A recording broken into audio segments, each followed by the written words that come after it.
Juru bicara militer Israel berbahasa Arab Avichai Adrai menjelaskan bahwa negaranya gagal mencegah serangan rudal Yaman pada Sabtu 21 Desember 2024 dini hari. Dilaporkan sirine berbunyi di penjuru kota Israel Tengah selama 1 jam terakhir setelah peringatan rudal. Pernyataan jubir militer Israel itu disampaikan melalui akun media sosial X-nya pada Sabtu 21 Desember. Avichai Adrai menulis setelah peluncuran rudal dari Yaman dan pengaktifan peringatan di Israel Tengah, upaya intersepsi yang gagal dilakukan untuk menentukan area dampaknya detailnya masih diperiksa. Dalam rekaman yang dipublikasikan media Israel, Kan dilaporkan bahwa serangan rudal itu menghantam Tel Aviv. Layanan ambulans setempat mengatakan serangan itu mengakibatkan 14 korban mengalami luka-luka. Adapun diketahui, kelompok Houthi yang didukung Iran di Yaman telah berulang kali menembakkan drone dan rudal ke Israel. Serangan kali ini juga diduga dilakukan oleh Houthi Yaman.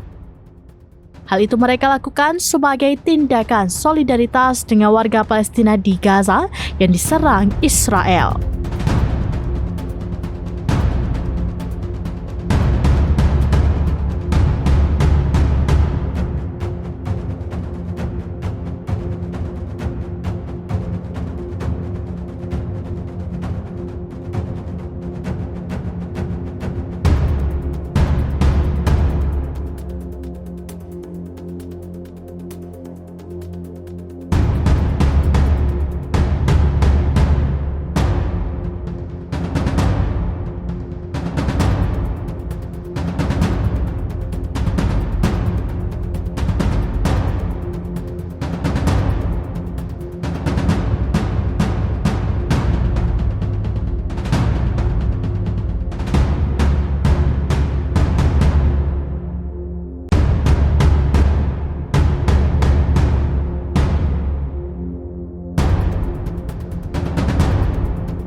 Download Tribun X sekarang, menghadirkan lokal menjadi Indonesia.